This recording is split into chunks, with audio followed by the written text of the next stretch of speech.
The First Battle of Grodno took place between July 19 and July 20, 1920, during the Polish-Soviet War, in the effect of a three-day-long struggle for the control of the city of Grodno. The town was captured by Russian forces, despite repeated counter-attacks by Polish infantry, tanks and armored trains. Opposing forces. The Polish forces during the battle included an improvised group of battle-ready forces and second-echelon troops, with the most valuable unit being a single battalion of the 1st Tank Regiment.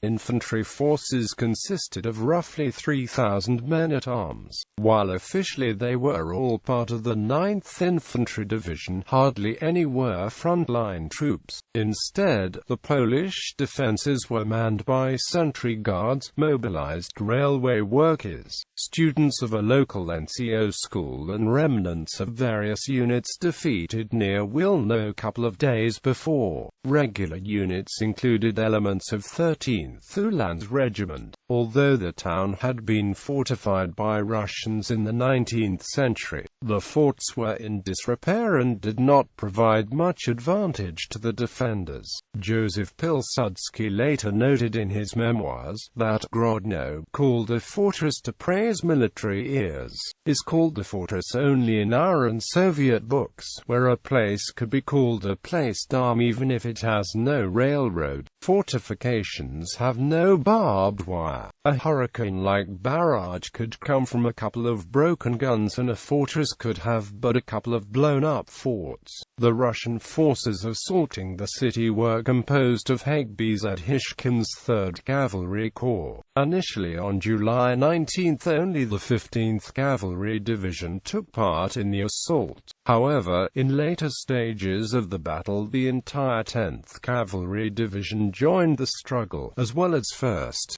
2nd and 3rd Cuban Cavalry Brigades and numerous infantry detachments traveling on horse-drawn carts. In the later part of the battle, the Russian side was reinforced with additional forces, including the 12th Rifle Division. Prelude. Following the failure of the Kiev offensive, the Polish armies retreated westwards from central Belarus and Ukraine. Although the Bolshevik forces failed to surround or destroy the bulk of the Polish army, most Polish units were in dire need of fresh reinforcements. However, following the successful retreat from the line of Berezina, the Polish commanders believed the situation in the northern sector of the front was under control.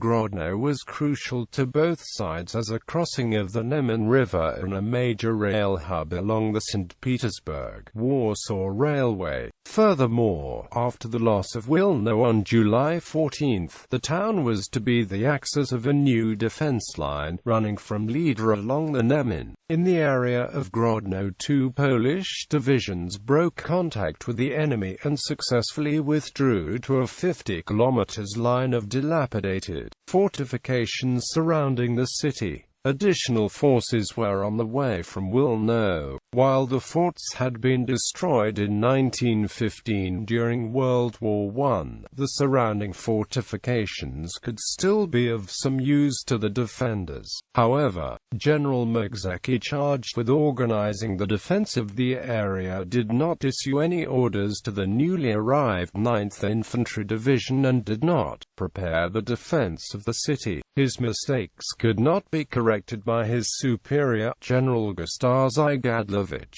the commanding officer of the Polish First Army, as he was stranded in an isolated village following his staff car's malfunction and lost contact with his troops for 2 days. Furthermore, on July 18 the Polish Cipher Bureau intercepted a Russian report claiming that the 3rd Cavalry Corps driving towards Grodno was exhausted and that its horses were in need of rest. The report was sent to Polish units in the area and made them believe an assault on the city was highly unlikely. July 19.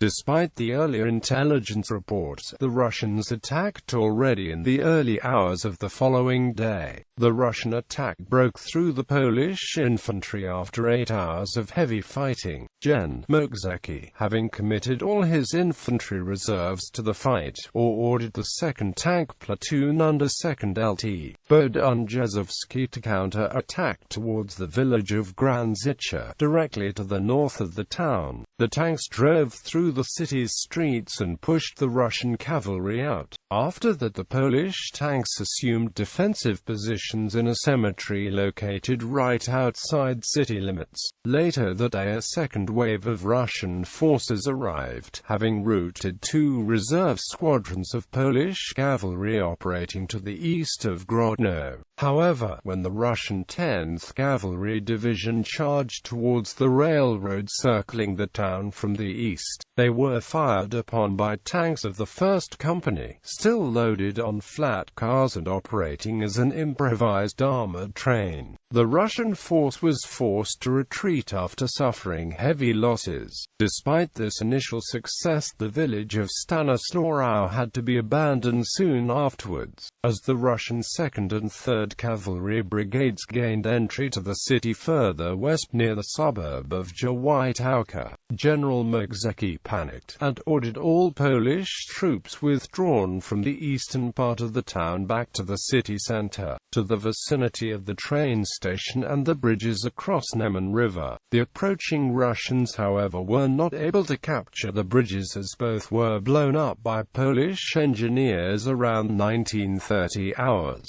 by then already under enemy fire. The loss of the train station and the bridges forced trains with additional Polish reinforcements from Podlasie to be diverted elsewhere, which further complicated the situation of the defenders. After the successful retreat to the southwestern bank of the river, only the 3rd Tank Platoon of 2nd Company and some isolated Polish infantry forces were left in the city. The company successfully sorted towards the village of Granzice north of Grodno, but returned to the cemetery it had been defending since noon. As the platoon did not have communication with other units, it was not informed of the general retreat across the river. In the evening, Russian artillery came into range and started shelling the Polish position from the distance.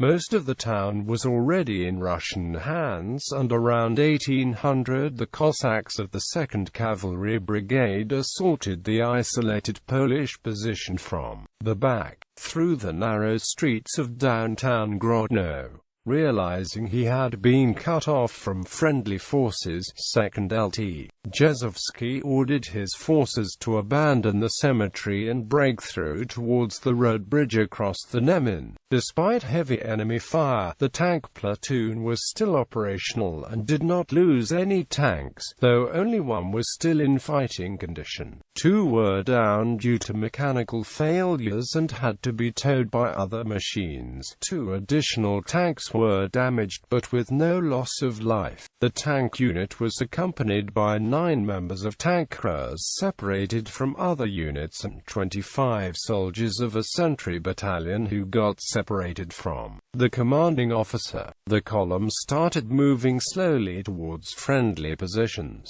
with Russians trying to assault it from the sides in the narrow streets of the city center. To help with the breakthrough, the 1st Platoon, 1st Company under LT Glovatsky was ordered to cross the bridge once again and head towards the city center. It did not find the isolated Polish unit and retreated back across the river. Envoys were also dispatched on foot to look for the lost detachment and eventually found the 3rd Tank Platoon. After 2 hours of constant fighting, the unit reached the last intact bridge across the Neman, at the time already set on fire. Only 2 tanks managed to cross the burning bridge, the rest had to be abandoned.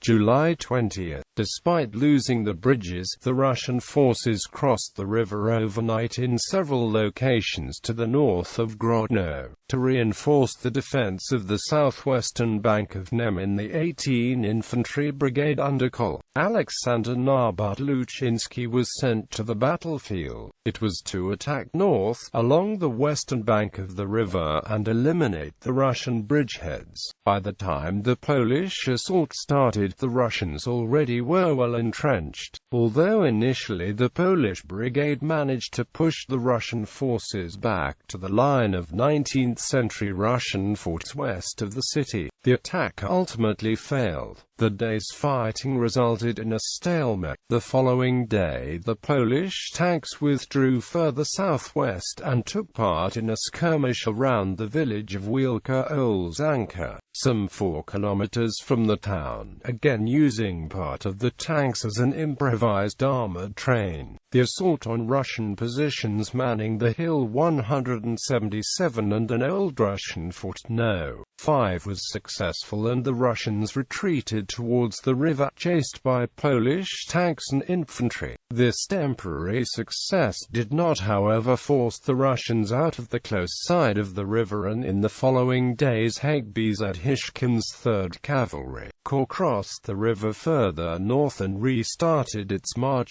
southwestwards, along the Grodno-Sokolka railway. The Polish force fought numerous delaying battles, but in the end had to retreat to Sokolka. The 2nd Company was then withdrawn from the front and sent to Łódź for repairs. The 1st Company remained on the front and shared the fate of the 18 Brigade, that eventually retreated towards Warsaw and took part in the fighting along the Nare during the Battle of Warsaw in mid-August. In his memoir, Hishkian recalled that the fights for Grodno cost him 500 killed and wounded, 400 horses, and 7 days of priceless time. Polish losses remained unknown. Outcome: the battle ended in a defeat for the Polish forces. The line of defense running along the Neman-Nessed Zara had to be abandoned, and the Polish forces attempted to withdraw and defend Nare and Bug river lines. The defense proved equally unsuccessful, and it was not until mid-August when the Poles could stop the Russian army in the Battle of Warsaw. Several post-war authors called the Polish defensive Grodno on July 19 mediocre at best, and argued that the officers suffered from a psychosis of disaster and retreat. Indeed, on the 23rd of July 1920, Gen. Gustav Zygadlevich, commander of the First Army, was relieved of command and replaced with Gen. Jan Roma. Citations